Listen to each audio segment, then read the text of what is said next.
Hello dear students, chemistry with Manish Soni YouTube channel में आप सभी का स्वागत।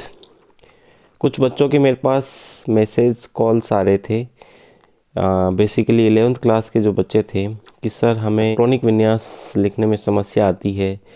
वो एक बड़ी सी टेबल बुक में बनी रहती है, उस टेबल से हम इलेक्ट्रॉनिक विन्यास लिखने की कोशिश करते हैं लेकिन वो टेबल हमसे बन नहीं पाती है।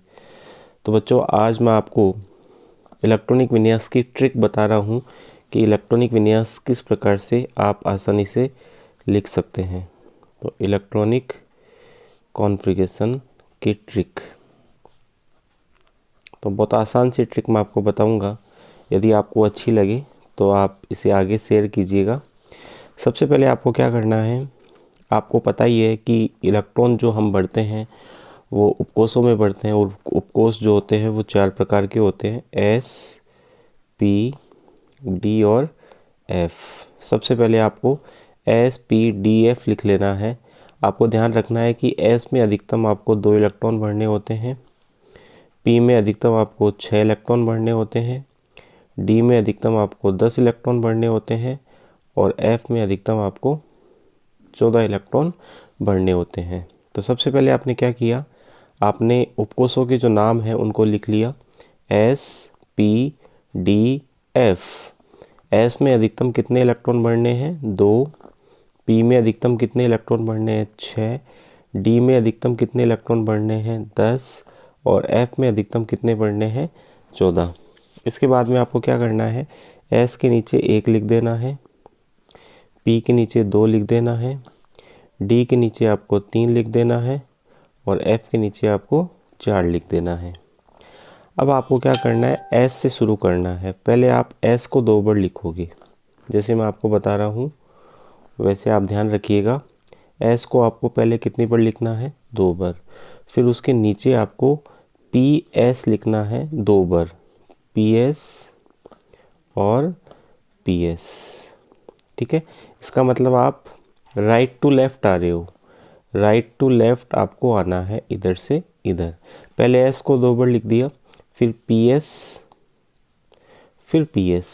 ठीक है, अब बताओ आप राइट टू जब लेफ़्ट आओगे तो अब आप क्या लिखोगे, डी पी एस और फिर वापस से आपको क्या लिखना है, डी पी एस। तो हमने लिख दिया यहाँ पर D P S, D P S. अब बताओ आप अगला जो स्टेप होगा वो क्या होगा आपका, एफ डी पी एस, वापस से एफ डी पी एस। तो मैं यहाँ पर लिख देता हूँ F D P S, F D P S. अब आपको क्या करना है बताइएगा, आपने एस को कितना नंबर दिया, 1। ठीक है, तो यहाँ पर आपको जो एस सबसे पहले दिखाई देता है उसको 1 नंबर देना है। फिर आगे आपको कंटिन्यू करना है 2, फिर एस वालों को ढूंढना है 3, फिर इसको 4, फिर ये 5, फिर ये 6, फिर एस ये रहा 7, फिर एस ये रहा 8। ठीक है, समझ में आया। यानी एस को आपने 1 नंबर दिया था तो फिर 1 नंबर से शुरू करना है, 1, 2, 3, 4, 5, 6, 7 और 8। अब बताओ पी को आपने कितना नंबर दिया था, 2, तो 2 से शुरू करना है और पी यहाँ से शुरू हो रहा है तो 2, फिर ये 3, फिर ये 4, फिर ये 5, फिर ये रहा 6, फिर ये रहा 7। ठीक है, अब आप देखिएगा डी को आपने कितना नंबर दिया, 3। तो यहाँ पर जहाँ पर भी आपको डी सबसे पहले दिखाई देता है उसको 3 नंबर दे देना। फिर आगे कंटिन्यू करना है 4, फिर ये 5, फिर ये आपका हो गया 6 और एफ को आपने कितना नंबर दिया, 4। तो 4 से शुरू करोगे, 4, फिर ये 5। ठीक है, अब ये आपका पैटर्न हो गया। पहले आप 1s में इलेक्ट्रॉन भरोगे, उसके बाद में आप 2s में भरोगे, उसके बाद में आप 2p में भरोगे। जब 2p पूरा भर जाएगा तो आप 3s में आओगे, 3s के बाद आपको 3p में जाना है, 3p के बाद आपको 4s में जाना है, 4s के बाद आपको 3d में जाना है, 3d के बाद आपको 4p में जाना है, 4p के बाद आपको 5s, 4d, 5p, 6s, 4f, 5d, इस प्रकार से आपको आगे बढ़ना है। तो आगे बढ़ने का तरीका ये होगा, पहले 1s, 2s, फिर 2p, 3s, 3p, 4s, फिर 3d, 4p, 5s, 4d, 5p, 6s, और फिर 4f, 5d, 6p, 7s, 5f, 6d, 7p और 8s। ठीक है।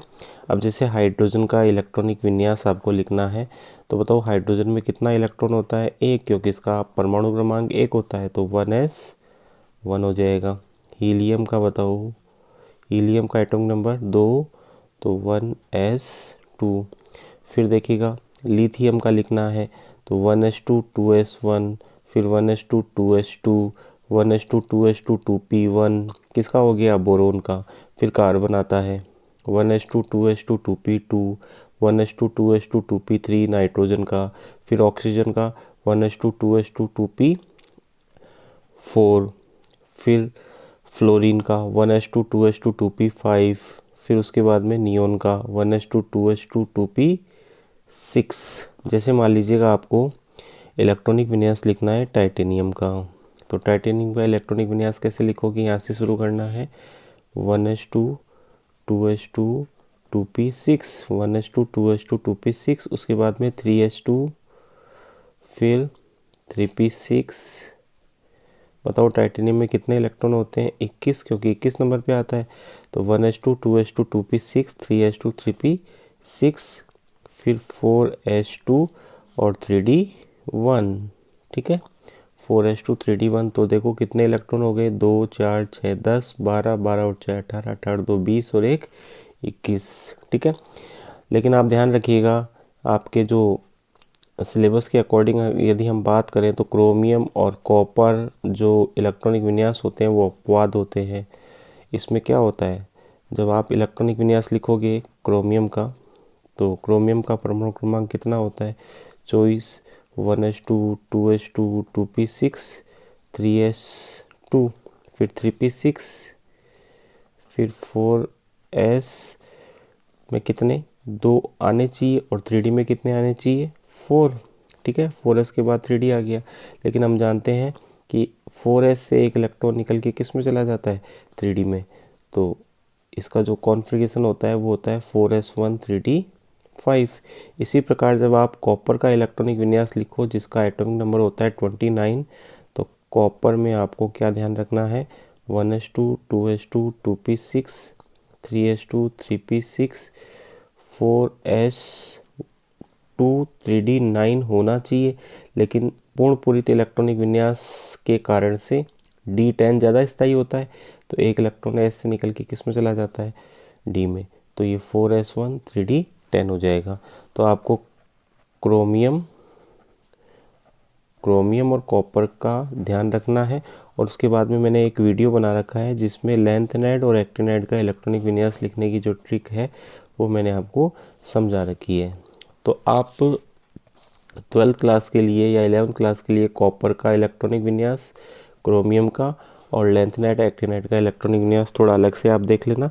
बाकी एक जनरल तरीका मैंने आपको इलेक्ट्रॉनिक विन्यास का बताया, तो आप इस पर प्रैक्टिस कीजिएगा। यदि आपको वीडियो अच्छा लगा हो तो लाइक कीजिएगा, चैनल पर नए आए हैं तो सब्सक्राइब कीजिएगा। धन्यवाद।